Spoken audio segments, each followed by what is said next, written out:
And I would say that for leaders, for teachers, for those who build those relationships, it makes you a little bit vulnerable. And I questioned that through my leadership, like how vulnerable do you want to be, especially when you're in a superintendent role where you have to make some really tough decisions that aren't necessarily going to be popular. And I've always ended on, I would rather be vulnerable and have those relationships and maybe get hurt once in a while than to never put myself out there. Mm-hmm. That's a fine line for superintendents or for leaders, I think, in any realm of the world. Hello, everyone, and welcome to the Brighter Together podcast. My name is Janet Courtney, and my special guest today is Megan Myers. Megan is the superintendent at Parkers Prairie Public Schools in Parkers Prairie, Minnesota. Say that 5 times, will you?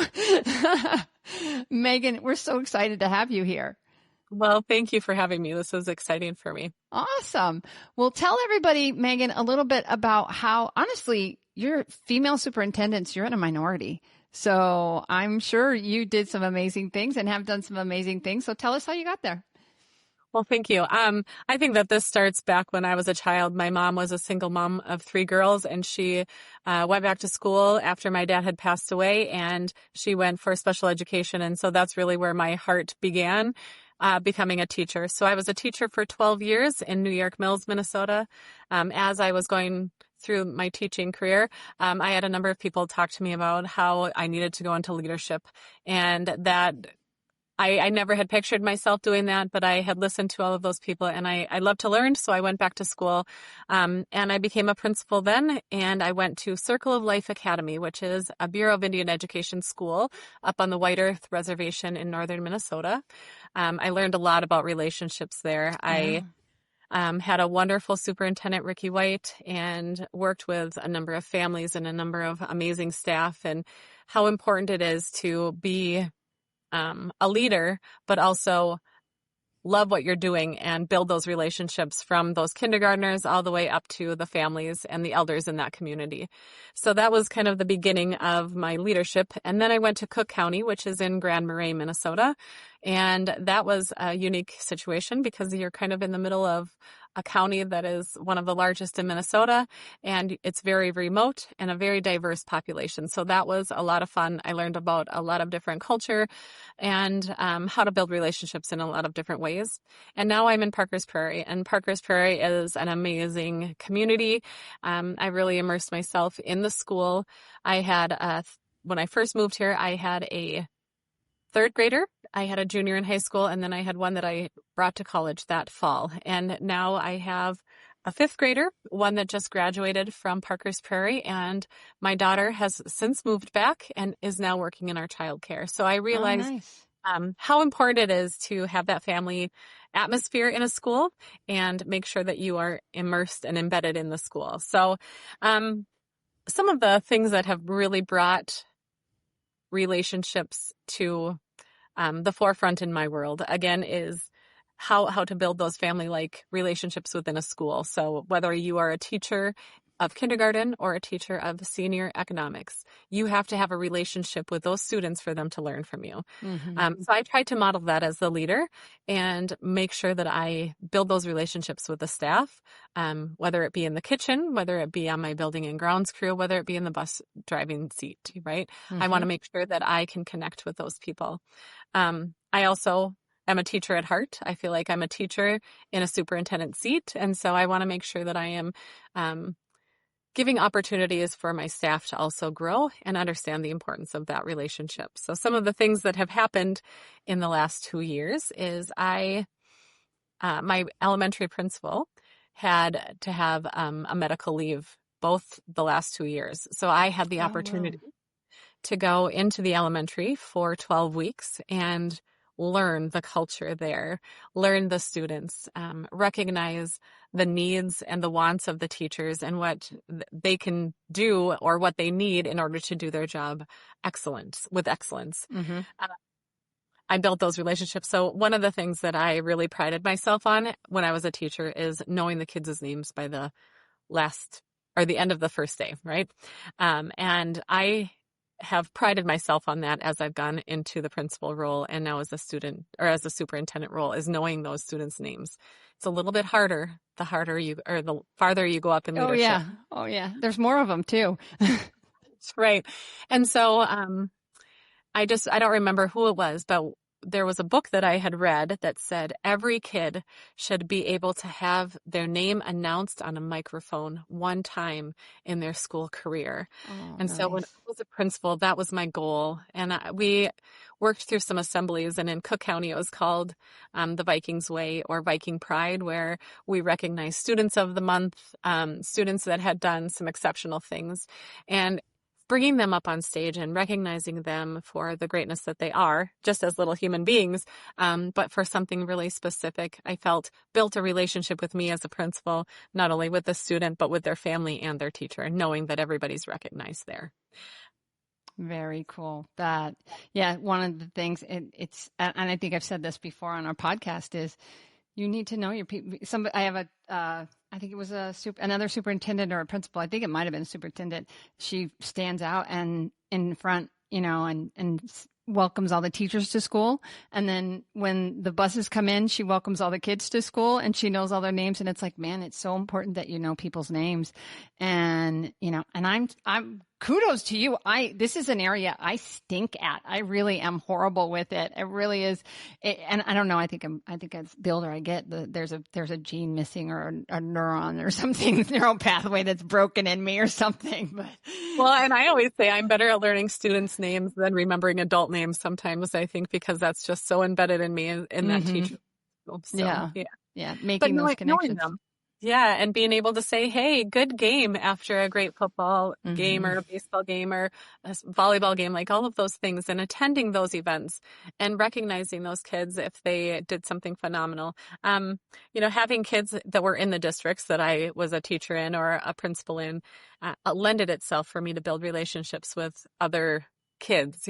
My son played on the baseball team, and one of my school board members' son was in his grade level. And so they participated in different events, not on the baseball team, but they did go to the post prom. And she had teased me during my superintendent evaluation. And she goes, yes, you're Superintendent Myers to me, but to my son, I think you'll always be Mama Myers because they recognize me as Benelli's mom and not just the superintendent.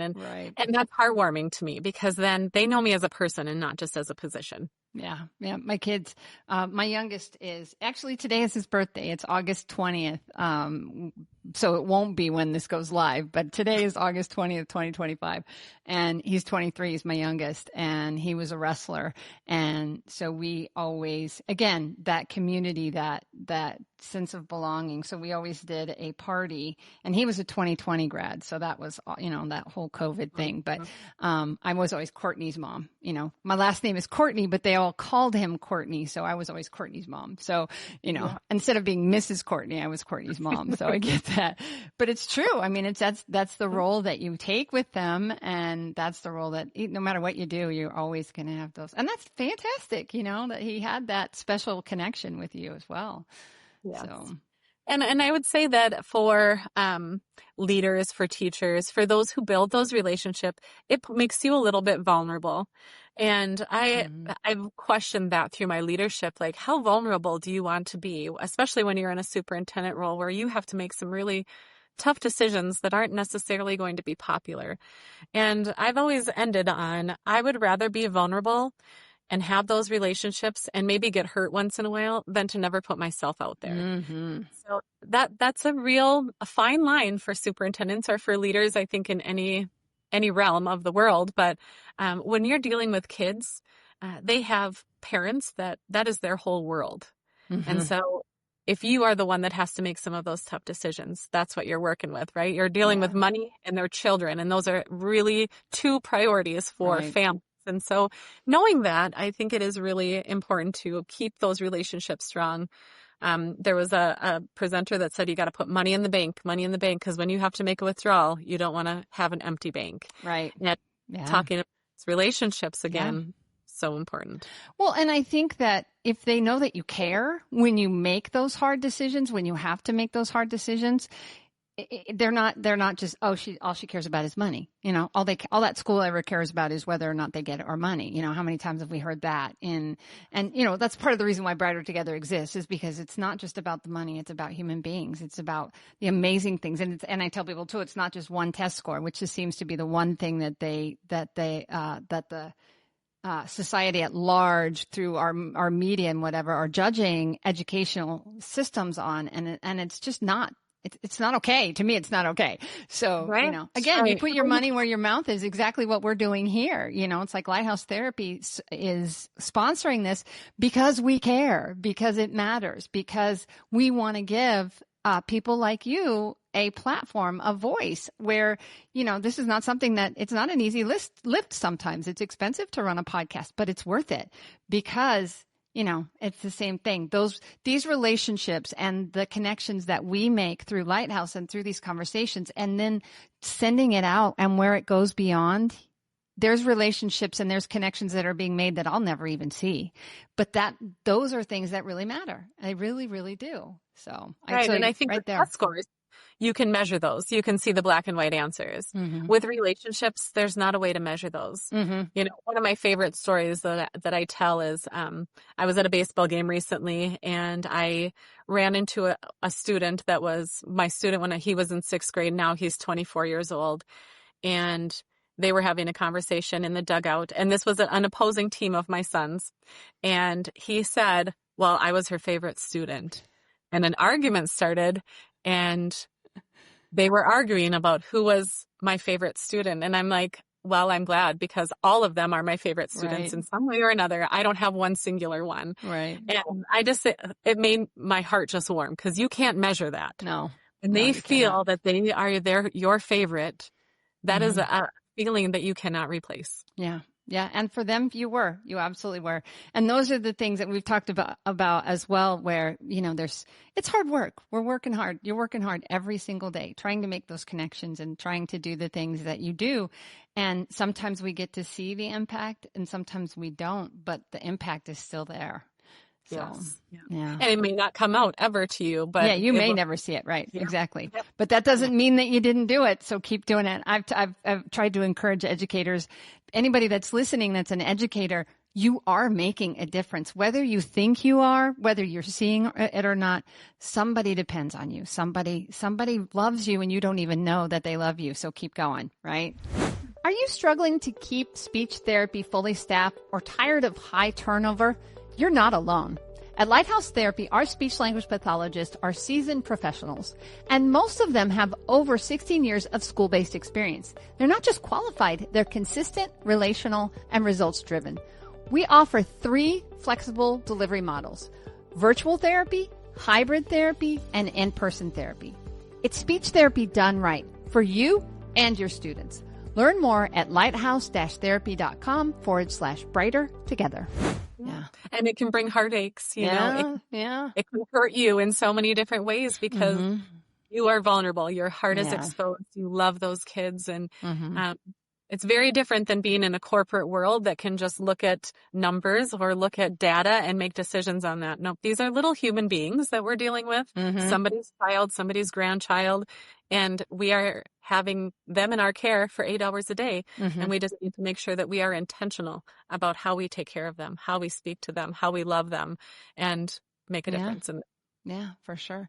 And it's been my philosophy since we started Lighthouse Therapy, that you just we put people before profit, and we don't take investors for that very reason, because the second you take an investor, now you have a board that you have to. You guys have boards for different reasons, but if I take investors, I have a board of investors that want to see that return on investment. The only return on investment I have to have is between my husband and I and my kids, because we're a family business. So, and believe me, every single day, I'm not kidding you, every single day, I get someone either wanting to invest or what's your exit strategy, or what, do you want to sell? And I'm like, no, that's not. And it's something that, we're recognizing that this makes us different, right? So, because an interesting thing happened during COVID. Corporate America and venture capital discovered that there was money to be made in special education, and I saw it. And all of my competitors, all the big ones, now have taken investors, and I'm like, and you see the change. You immediately see the change in their culture and how they do things. So it's exactly the same thing that you're talking about, where it's like you have to guard it. You really have to guard it. You have to guard that culture. You have to guard that you're going to take care of those people and be vulnerable. Like you said, it's like it's every single day. You keep stepping into it, right? Right. Most definitely. So Yes.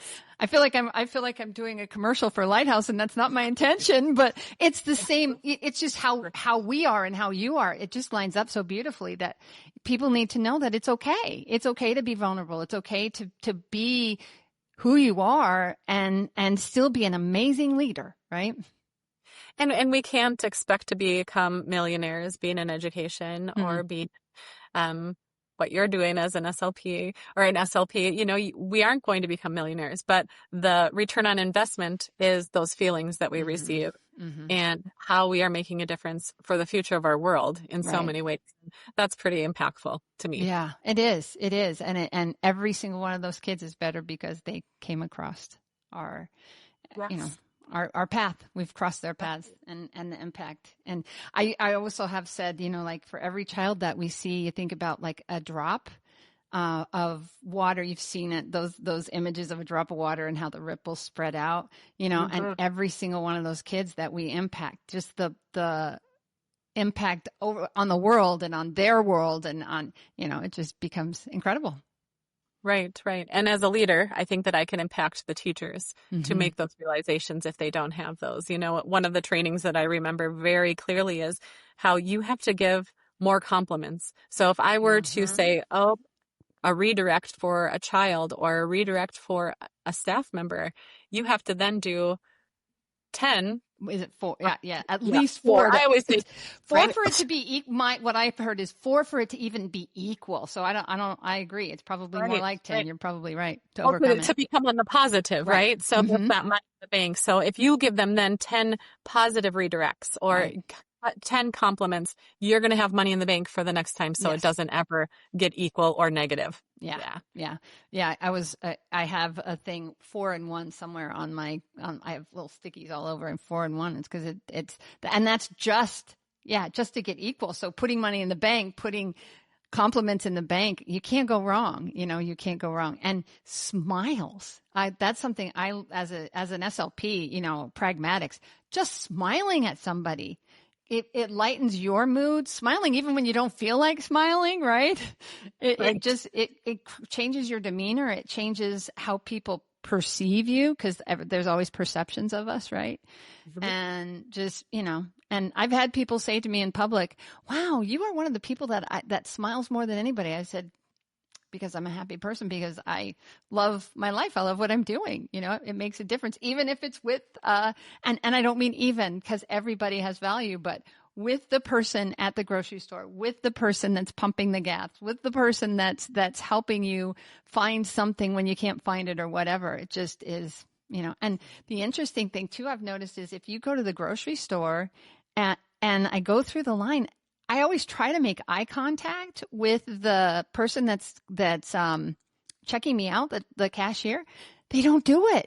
They really, you really have to be intentional to say, thank you. And if they're not looking, I'll say their name because their name tag's there. So I'll be like, thank you, Susie, for helping me today. And all of a sudden their eyes come up and I was like, have a great day, because they're so busy doing what they're doing. And it can be a really thankless job. So, yeah. And one of the things is also when you walk into your office in the morning, if you just walk right into your office, sit down and get right to work, how is that building that positive culture? You have to say good morning. You have to ask about you have to invest in the people around you, because otherwise it does become mundane. We would be working in silos. We don't have those relationships that are adding the value to each person around you. I'm a social person anyways, but saying those good things and checking in with people is so important. When you're walking down the hallway, making those eye contact, it does change the way people see you. Yeah. Is it a positive interaction? Is it a negative interaction? That 4-to-1 ratio, like you said, Yeah. be more like 10-to-1. Yeah, But it does. I agree with you. I think 10-to-1 is definitely a better. Yeah, for sure. Well, I have one other question I'm going to ask you because I ask almost everybody. And if you've watched my podcast at all or heard them, you know what I'm going to ask. But if you can, and we say, no, you can't say more money because everybody needs more money. But if you could change one thing in your world, in your school, miraculously, it's just solved and you didn't have to worry about that problem ever again, what would it be? confidence. That is what I would want my students to have, the confidence that they can go through the day and be successful, that they can be confident in their future. I want confidence for my staff to know that they are in the right place, doing the right thing, and loving what they do, right? And having that confidence and right place, right time. For my office staff, for everybody, just a little more confidence, because I think as humans in the world that we are in, we end up questioning ourselves. And I think we need to stop doing that and having the best heart and having confidence in everything that we do. Yeah. That confidence will definitely overcome what they're calling this imposter syndrome, right? It's like, just keep doing it, keep having the confidence that you're where God put you there for a reason, right? He put you there for a reason. So, okay. Well, where should people, Megan, go? Thank you for this conversation. It's been great. But where should they go if they want to learn a little bit more about you or Parkers Prairie Public Schools? Yeah, so I would just Google search Parkers Prairie, Minnesota Public Schools. We are Independent School District 547. There's a lot of information on there, and I am part of the staff, so you can go there. Other than that, I don't have a lot of social media presence out there. I just sent a son to Air Force basic training, and so, that's what it's all about right now is my kids and my family, but that's where my social media presence is. But is he down in Texas? Is he in Texas? He's in Shepherd? Not Shepherd's. No, it's the one outside of San Antonio, right? Yep. Lackland. Yeah. Lackland. Yeah. My son, whose birthday it is today, he's in the Air National Guard and he's waiting for his orders to go to do basic as well. So yeah, very cool. That's about, Lackland's not that far from where we're in Corpus Christi. So a couple, 3 hours from here. So yeah. Yeah. My daughter wants to go there when we go for his BMT graduation. She's like, well, it's not that far away on a map. I'm like, oh, honey, it is. Yeah. But they have a lot of, I think they're graduating. I don't know specifically, but I think it's like every week they're graduating a class. So yes, I know they're busy right now.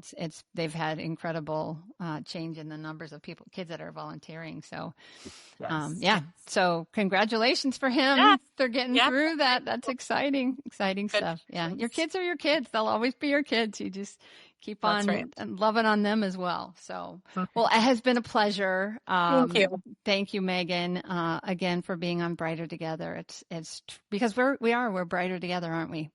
I love that. Yes. All righty. Thanks. Thank you.